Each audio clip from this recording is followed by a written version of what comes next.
ഇവിടെ കേരളത്തിൽ M L എമാർ തിരഞ്ഞെടുക്കപ്പെട്ടത് കോൺഗ്രസ് ലഭിച്ചൊരു വെർഡിക്റ്റാണ്. അതിൽ എം എൽ എമാർ തിരഞ്ഞെടുക്കുന്ന കോൺഗ്രസ് ലഭിച്ച വെർഡിക്റ്റിനെ സംബന്ധിച്ചിടത്തോളം അത് ഇതിൻ്റെ അകത്ത് നമ്മൾ ആലോചിക്കേണ്ട അപ്പോൾ ഗുരുതരമായ പ്രശ്നങ്ങളൊക്കെ വരുന്നുണ്ട്. ഈ സ്ഥാനാർത്ഥിത്വ നിർണ്ണയം മുതൽ തന്നെ ഒരു മാനിപ്പുലേഷൻ നടത്തിക്കൊണ്ടാണ് ഇത് പ്ലാൻ ചെയ്യുന്നുള്ള കാര്യം ജനങ്ങൾ അറിഞ്ഞിട്ടില്ല.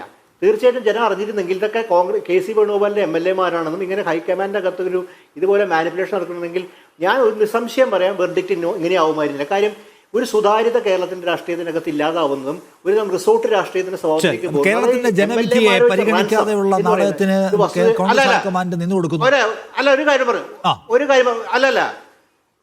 ഒരു കാര്യമാണ് ഇവിടെ സാങ്കേതികത്വം മാത്രമല്ല, ഘടകകക്ഷികൾ എന്ന് പറയുന്നത് ഘടകകക്ഷി ഡിറ്റർമിൻ ചെയ്യുന്ന സ്ഥിതിയിലേക്ക് പോകുന്ന കോൺഗ്രസ് ഹൈക്കമാൻഡ് നാണക്കേടാണ്. ഘടകകക്ഷികൾ എന്ന് പറയുന്ന ആൾക്കാർ കേരളത്തിൽ ഇവരുടെ കൂടെ മത്സരിച്ച് കേരളത്തിന്റെ നട്ടലായ പാർട്ടികളാണ് കേരളത്തിൽ ഈ വെർഡിക്റ്റ് ഉണ്ടാക്കുന്നത്.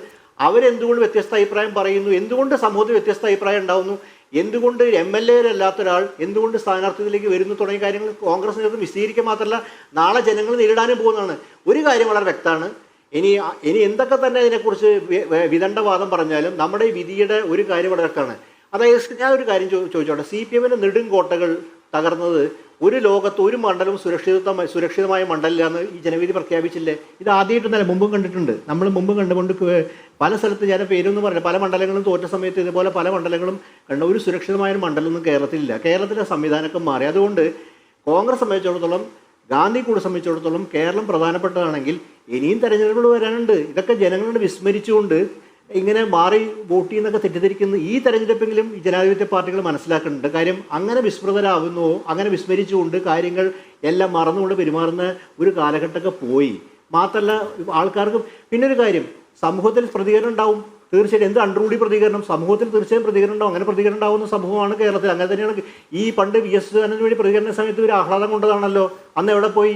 അപ്പോൾ സമൂഹത്തിൽ അതിന് ശരിക്കും ഈ സ്റ്റാലിനിസ്റ്റ് പാർട്ടി എന്ന് പറഞ്ഞ CPM അതിന് സത്യത്തിൽ നമ്മൾ കാണുന്നത് അന്ന് VS സദാനന്ദന്റെ പ്രകടനത്തിന് അതിനെ അംഗീകരിക്കുകയാണ് ചെയ്തത്. വളരെ മര്യാദപൂർവ്വം ഒരു ജനകീയമായിട്ട് പ്രതിഷേധം അംഗീകരിക്കുകയാണ് ചെയ്തത് ആ ഘട്ടത്തിലെങ്കിലും. അപ്പോൾ അതിന്റെ ഒരു ആദ്യഘട്ടത്തിലെ നിയമസഭാ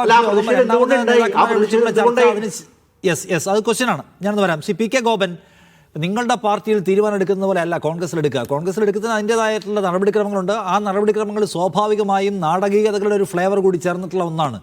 ഒരുപാട് ദിവസമൊന്നും ആയിട്ടില്ല, നിയമസഭാ കക്ഷിയിൽപ്പെട്ടുള്ള MLA-മാരെ വിളിച്ച് സംസാരിക്കുന്നു, കേന്ദ്ര നിരീക്ഷകർ റിപ്പോർട്ട് കൊടുക്കുന്നു, 3 പ്രധാനപ്പെട്ട ക്ലെയിമുള്ള നേതാക്കന്മാരെ വിളിക്കുന്നു, അവരോടൊരു 3 മണിക്കൂർ സംസാരിക്കുന്നു, തീരുമാനം ഇനി പ്രഖ്യാപിക്കാൻ പോകുന്നു.